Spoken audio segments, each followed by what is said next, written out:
Ladies and gentlemen, this is the International King of Swerve, Shane Strickland, and you are watching AMBY.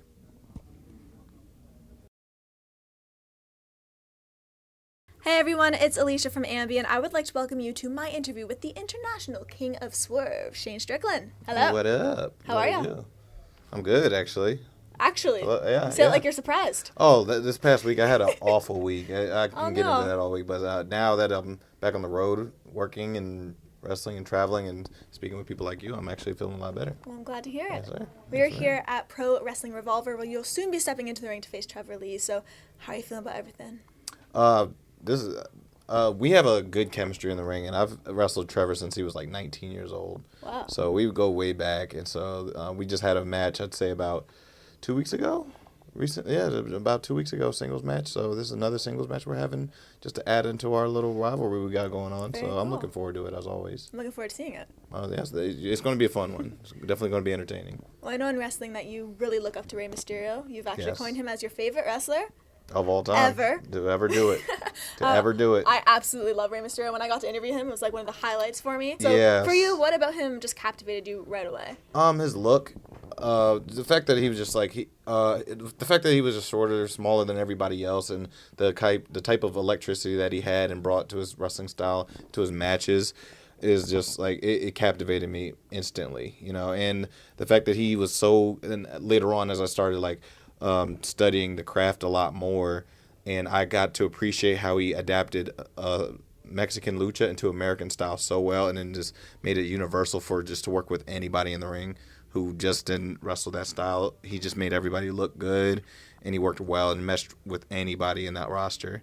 So I appreciate the look he had, the type of energy he brought, and the way he just revolutionized the style of lucha in American wrestling. So pretty much everything. Just everything. Not everybody can do that, and they'll probably will never be another superstar like him for another 10 to 20 years. The way he did it. Well, here I introduced you as the King of Swerve, and Swerve pretty much means to have confidence. Yes. And you definitely have lots of confidence. So I if try people, to. you try to? I try Very to. humble about it. Well, because growing up, I didn't have it at all. I moved all over the place, and I always had to just reestablish who I was in every school I went to and every social group I was in or not in, and stuff like that. I didn't have a lot of confidence growing up, and I honestly got that when I started doing talent shows in 11th, 10th grade, and then when I started doing football.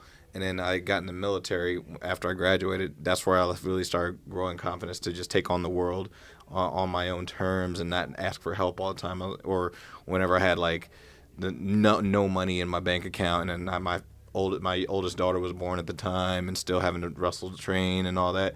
I took on all those tasks, and ever since then, I was just like, you know what, this is the lowest of the low.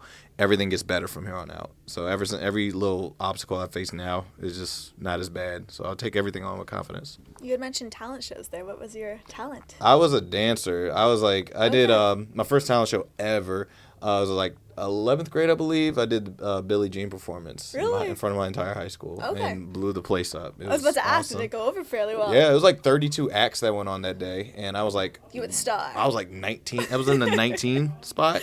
Whoa. And so they already seen a lot, but when I stepped on that first beat dropped, and I had one of my buddies play drums in the back, and he played the drum, and I mouthed the words, but I did the whole act literally from That's really cool. to the T. Do you still dance often, or? I mingle here and there. I want to get back into dance classes, but I gotta find the time to do I was it. about to say, I'm sure I gotta it's find the really time to do difficult. it, and the energy, and ankle sore, can't do nothing today. So it's tough. Yeah, I'm sure the injuries get in the way. Oh yeah, and 2K. Well, speaking to injuries, we have seen you thrown through glass. That back is one of the craziest things I've seen in a long while. As to having chunks of your ear ripped out. So what would you say is one of the worst bumps or injuries you've had because of being in the squared circle? It was definitely the cage of death one. Yeah? It wasn't even the glass that really messed me up. It was a barbed wire board, made into a makeshift table because it was stuck between two chairs. Yeah. And I was looking back, I'm that wasn't necessary. That didn't need to be there because me and Ricky Shane Page went through the top. And Ricky Shane Page is 350 pounds. And I landed first on the barbed wire, and I was oh. And then Ricky landed on top of me onto the barbed wire, and it shredded the whole upper left side of my back. And it left this laceration on the lower part of You my still back. have scars from it? Yeah. Oh yeah. The scars are still there, and the top healed, but the bottom part is like the scar was so deep, I still feel it. Like I mess around with it, I'm like, oh yeah, there's still like some tingly nerve feeling. So there's probably nerve damage in there somewhere.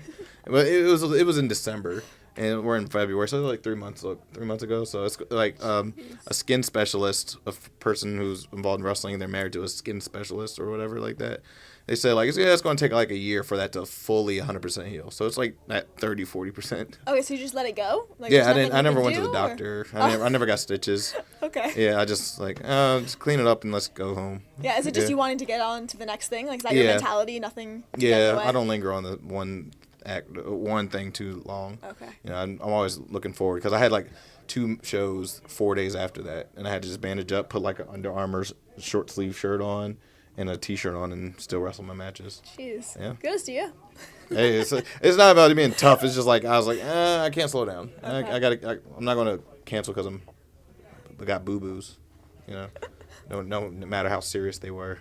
Well, you're the host of Swerve Talk, and Yes. I love listening to the show because you cover so many things from pop culture to wrestling, music on there as well. So when did you realize that you had this skill for conversing with people? Because it comes very effortlessly when you listen to it.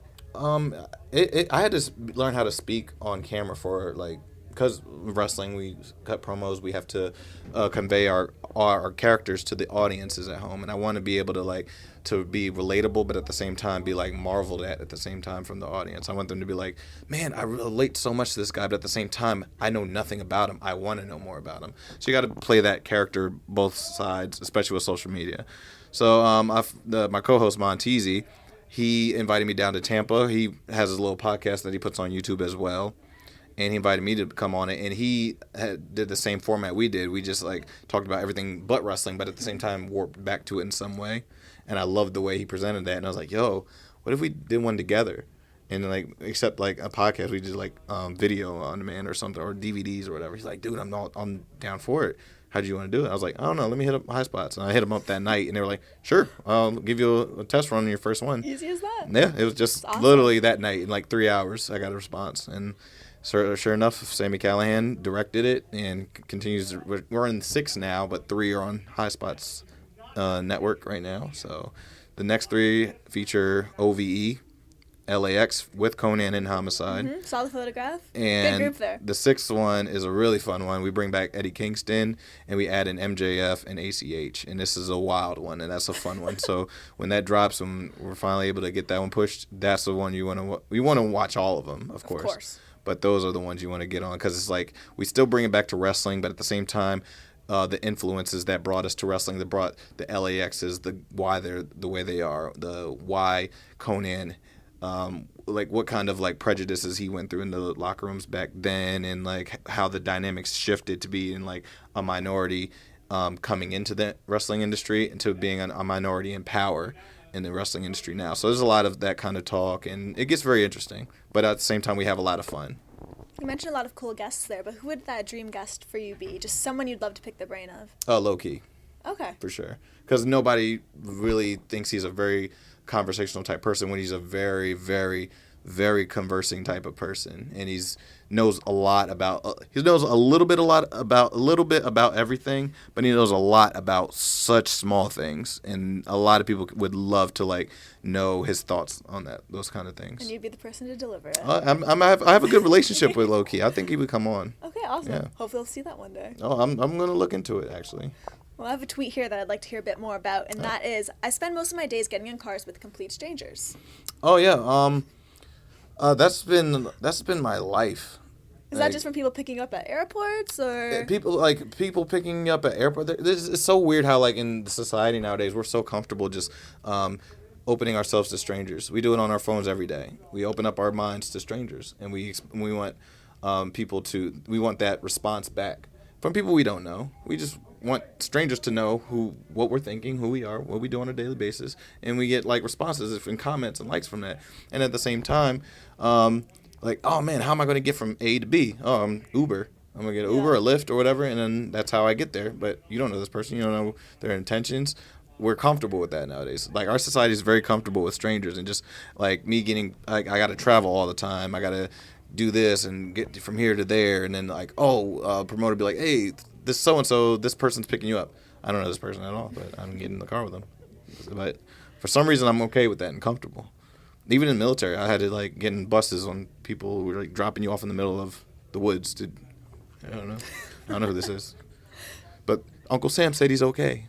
So, but most of my life has been like that. Where like when I was younger, my parents went through divorces and stuff, and they were like, what's the name? He's going to give you a ride to your daddy's house. Oh, I don't know them, but okay. Oh, this person's going to drop you off at football practice. Oh, I don't know. They said they're friends with my mom, I guess. I don't know. This person's going to give you a ride here. You're going to talk to them, and like, so like. It really has been your whole life. It's literally been my whole life, from like small minor things like that to just like flying to a part of this country I've never been to and doing a show. I never met this promoter or know this guy, but for some reason I got to be okay with it and comfortable and move on. Let's give him a show. At least you are comfortable with it, because I could only imagine the opposite of having to do this so often. It's weird. It's weird, but like I realized, I'm like, man, I just got in like 3 different cars this weekend with people I don't know and I have to drive hours with. Or like in Mexico, I had to do tours in Mexico. I'm getting in cars with, like, packing in cars, like little cars in like another country with people that don't speak your language, going to the venues and auditoriums and stadiums and stuff like that. And then like, how am I getting back? Fans literally give us rides back to the hotel. That's crazy. Yeah. But it's nice to hear that there's actually that type of community too. Yeah.